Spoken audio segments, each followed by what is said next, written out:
The mortgage renewal cliff is not what you think. It is a very real thing. There are a lot of Canadians that got a mortgage in 2021.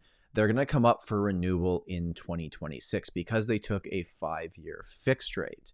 And there's been a lot of talk about this mortgage renewal cliff and how it's going to impact the market. Now, I'm not convinced that it means tons of properties hit the market and we have more inventory than now, but I do think it's going to make a difference mostly for homeowners and how much of their payment is now shifting from aggressively paying down that initial loan because of how low your rate was versus where rates are at today and how it's going to change things for you. Now, for those that are maybe new to the channel or new to real estate content here on the internet, the idea behind the mortgage renewal cliff is like there was ultra low mortgage rates that were being taken out between like 1.5% to 2.5% for like an 18-month period. And at the beginning of 2026, leading into 2027, a lot of those mortgages are going to be coming up. And not only are they coming up, but if you bought property between 2021 and early 2022, the overall value of that property could have gone down over that time frame. Now, that doesn't matter as much if you have no interest in selling your property and you're going to live there for another 15, 20 years. But for people that want to sell, it's also something to keep in mind. My name is Tom Storey. Welcome back to the channel. If you enjoy these videos, make sure to give it a like, get subscribed. Just past 21,000 subscribers on the YouTube channel, which is really cool to see. If you're looking to make a move in Toronto, you can book a call with our team in the first link in the description. All right. So the mortgage renewal cliff. I'm going to show you some real numbers today and we're going to break down what it means. And the example we're going to talk about is if somebody bought a property for $1 million at the beginning of 2021. Now, in this example, we're going to say they put down 20%. So the mortgage they had to take out was $800,000. And let's say they got that mortgage at an ultra low rate of 2%. And that's great, right? You've had this really low mortgage and everyone else is freaking out about variable rates over the last 5 years. And you're sitting there like, this is pretty good. Like I got this crazy low rate for the next 5 years. Well, nothing lasts forever. And you're about to have to renew your mortgage. And what position is it going to put you in? Is your payments about to double? Because that was the worry. The initial conversation about the mortgage renewal cliff here in Canada is people took out these rates between 1.5% to 2.5%. And it wasn't that long ago. Like it was 2 years ago in October of 2023 that fixed rates were over 6% and variable rates were even higher. So if you had to renew from, 2 to 6, that is huge difference. Your payments going up crazy. You're paying way more to interest. Now, Bank of Canada has softened the blow with what they've done from the overnight rate and the bond market, which is usually the first mover anyways. Fixed rates were lower as the variable rates were coming down anyways. But now we're sitting at a place, at least at the end of 2025, moving into 2026, where I'm hearing lots of people getting rates between 3.5 to 4 kind of across the board, regardless uninsured, uninsured, rental property, primary residence. Those are kind of the ranges that I'm hearing rates are falling into right now. So I'm going to share my screen and show you an example here. Now, as I mentioned at the beginning of the video, I actually think the mortgage renewal cliff is a very real thing. I just think it's not going to have the impact people thought. It's actually going to be a different impact that arguably, in my opinion, is more important.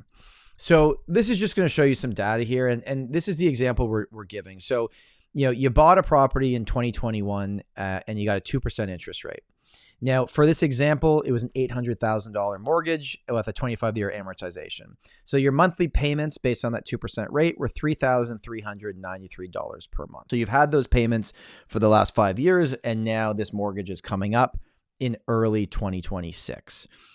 The big thing, because of how low that rate was, is that you were aggressively paying down the initial loan amount over that 5 years because your interest rate was so low. And the amount of interest paid over that 5 years on an $800,000 mortgage was $45,000. But look at how much was paid to the principal, that initial loan amount. Like that's really good pay down. I recognize that many people that bought properties during this period of time have loss of value in their properties as well. I'm well aware of that. So at least the silver lining is, well, at least, 70% of your payments were aggressively going to the initial loan versus just paying rent back to the bank in the form of interest. So after that first 5 years, you'd have a balance of your mortgage at $641,000. So now we have to renew our mortgage.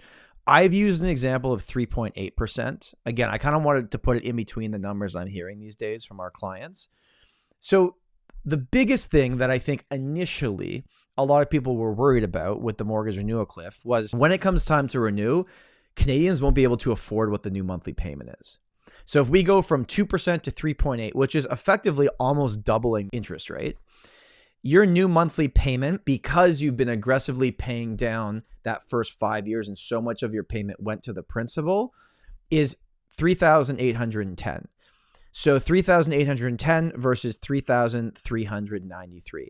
Going down to the bottom here, that is a $417 increase, or a 12.3% increase on what your monthly payment is going to be as you're renewing into your new rate. So when I'm looking at these numbers, I'm going like, okay, that sucks, but this could have been way worse if rates were still at 5 or 6%. This is manageable to most people. They won't love it, but it's probably fairly manageable. Now, the payment is the one thing, but look at the difference. Even after you've paid down $160,000, your balance going into your next 5-year term with 20 years left on the life of the mortgage is $641,000. And even at $641,000, if you look over the next 5 years, the principal paid is $110,000.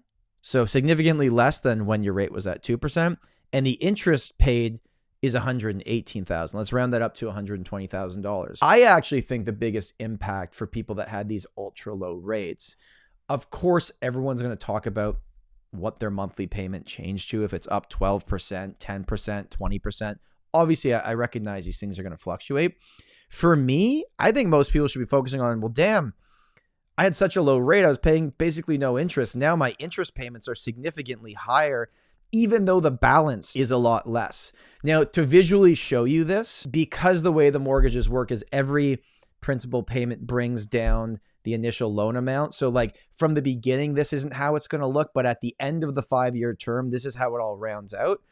In that first 5 years at 2%, you can see that 78% of your payment made was going to the initial loan, aggressively paying down the initial loan, with only 22% being interest. Over the next 5 years, even though the loan amount is now lower, it's been paid down $160,000, it's basically 50-50. So I had done a bit more research on this, and I was trying to figure out, like, what's the magic interest rate where it becomes more of the payments going to the initial loan, the principal, versus the interest. And it seems like it's like roughly 3.1%.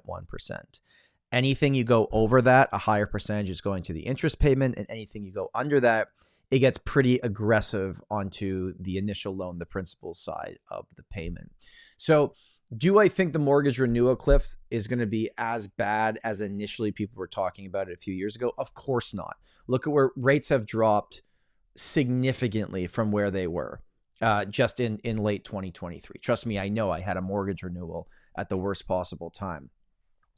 Do I think Canadians still need to understand that even though their payments aren't changing by that much, that where the money is going is different? I do think they need to know that. I'd love to know from you guys, if you have a mortgage renewal coming up, what does it mean for you? Are you as concerned about it as you maybe would have been a few years ago as you were watching things kind of play out? Is it forcing you to have to sell your property because you can't afford the payments?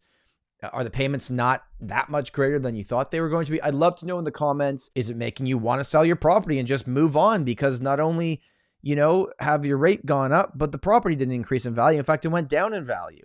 All these different variables are out there. I'd love to know what you guys think. Thank you so much for watching. My name's Tom Storey, and remember, home is where your story begins.